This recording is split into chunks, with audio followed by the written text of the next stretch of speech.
Halo teman-teman, di video sebelumnya kita sudah belajar tentang bagaimana caranya menemukan tipografi yang tepat untuk desain kita dengan cara yaitu memilih klasifikasi tipe huruf, memilih jenis huruf atau typeface, dan memilih font. Nah, teman-teman, kenapa sih tipografi itu sangat penting dalam desain UX? Ya, karena semua produk digital, baik aplikasi maupun website, pasti elemen utamanya itu adalah tipografi. Nah, bayangkan misalnya semua teks dalam halaman aplikasi kita itu ukuran dan fontnya itu sama semua. Maka user akan kesulitan dong ya untuk memahami dengan cepat bagian halaman tersebut.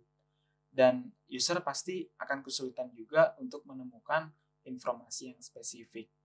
Untuk membantu agar user itu tidak kesulitan dalam menavigasi halaman aplikasi kita, maka kita perlu membuat yang namanya hierarki tipografi, teman-teman.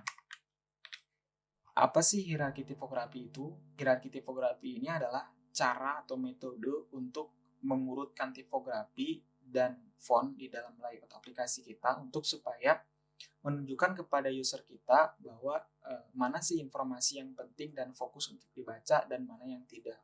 Juga menunjukkan kepada user kita bagaimana menemukan informasi yang tepat. Nah, kita lihat koran ya. Nah, di koran biasanya teks yang digunakan itu memperhatikan besar dan tebalnya huruf agar supaya pembaca itu lebih mudah untuk memahami konteks dalam suatu artikel atau suatu berita di koran tersebut. Kemudian misalnya teman-teman membuka buku favorit teman-teman gitu. Biasanya judul di bab itu lebih menonjol daripada kata-kata lain di halaman itu. Nah, begitupun dalam mendesain suatu produk digital, teman-teman. Kita harus memperhatikan ukuran dan tebal atau tidaknya suatu huruf yang digunakan. Sebagian besar desain UI dalam sebuah aplikasi setidaknya itu memiliki dua ukuran teks, teman-teman. Nah, ukuran yang lebih kecil itu biasanya digunakan untuk teks yang lebih panjang, biasanya untuk paragraf, artikel atau deskripsi gitu. Dan yang kedua yaitu ukuran teks yang lebih besar, yang biasanya digunakan untuk judul atau heading. Nah, baik. Jadi sekarang teman-teman sudah tahu lebih banyak ya tentang bagaimana tipografi dan font yang digunakan untuk menambahkan hierarki tipografi. Nah ini, jadi alasan pentingnya tipografi ada 3, teman-teman. Yang pertama, menambahkan hierarki. Yang kedua, membuat teks mudah dibaca. Dan yang ketiga, sesuai dengan brand guidelines. Ya. Nah, alasan kedua kenapa tipografi itu penting untuk desain UX adalah keterbacaan atau membuat teks itu lebih mudah dibaca. Nah, salah satu tugas seorang UX designer yaitu membuat bagaimana produk itu lebih mudah dibaca dan dinavigasi oleh user. Nah, kita lihat contoh penggunaan tipografi yang tepat dalam produk digital. Nah, ini ada aplikasi Airbnb dan Dekoruma. Nah, coba teman-teman perhatikan desainnya. Desain Airbnb itu sangat nyaman ya, dan mudah dibaca, sehingga user bisa menemukan informasi yang mereka cari dengan secara cepat gitu ya. Begitupun dengan desain aplikasi Dekoroma yang memilih background putih agar informasinya itu jelas dan mudah dibaca, agar si user juga bisa mudah untuk membeli barang dari Dekoroma.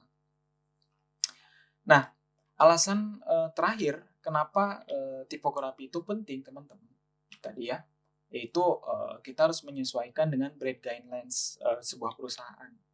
Yang mana biasanya perusahaan itu sudah ada brand guideline-nya, teman-teman, yang digunakan untuk mengkomunikasikan value perusahaan dan visi perusahaannya. Nah, misalnya ini nih, misalnya Google gitu ya. Google menggunakan jenis huruf sans serif yang disebut dengan Google Sans. Nah, Google Sans ini dibuat oleh tim desainnya Google untuk brand Google itu sendiri, gitu teman-teman. Jenis huruf ini bisa memperkuat merek Google itu sendiri. Makanya semua produk Google itu menggunakan jenis huruf yang sama, yaitu Google Sans.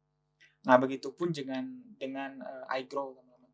Perusahaan tempat saya bekerja, iGrow juga menggunakan jenis huruf sans serif. Ini jenis huruf dari Google ya, yaitu Notosan namanya, yang mana jenis huruf ini mewakili brand perusahaan, visi dan value perusahaan. Nah, sampai di sini teman-teman sudah paham ya terkait alasan-alasan kenapa tipografi itu sangat penting dalam desain UX.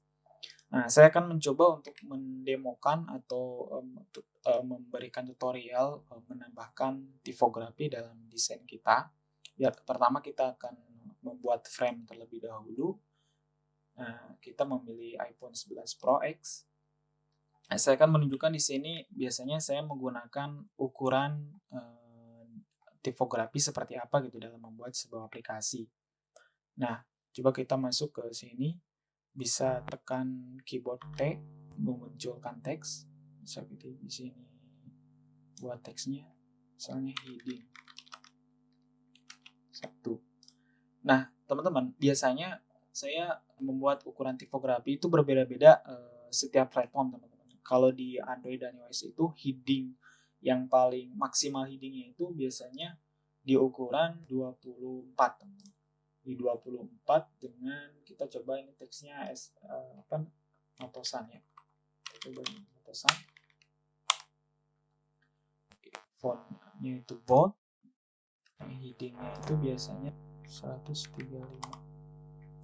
Nah, biasanya di 135 untuk line height-nya. Line height itu adalah tinggi dari huruf atau font ini, teman-teman. Saya menggunakan 135% agar tingginya itu 32. Nah, kenapa 32? Karena biasanya saya menggunakan kelipatan 8 ukuran grid-nya gitu ya. Nah, kemudian di sini ini ada letter spacing. Letter spacing adalah jarak spasinya di sini antar hurufnya, antar karakter. Kalau ini adalah paragraph spacing yang biasanya digunakan untuk paragraf, teman-teman. Nah, ini maksimal heading untuk platform Android dan iOS, teman-teman, atau responsive mobile. Nah, untuk tablet biasanya saya menggunakan ukuran hurufnya itu 48, fontnya itu bold, line height-nya itu biasanya 116 biasanya, karena biar kelipatan 8 tadi 56. Nah, dan untuk heading maksimalnya untuk web itu biasanya saya menggunakan ukuran size-nya 56. Ya, 56, bold, height-nya 15. Ya, biar 64 height-nya. Nah, teman-teman nanti explore sendiri ya terkait tipografi dalam desain UX-nya. Nah, teman-teman juga belajar tentang align di sini. Ya, teman-teman coba explore sendirilah di Figma-nya ya. Sebelum nanti kita akan coba praktek dalam membuat desain hi-fi atau mockup. Baik, barangkali demikian untuk video kali ini teman-teman. Sampai jumpa di video berikutnya.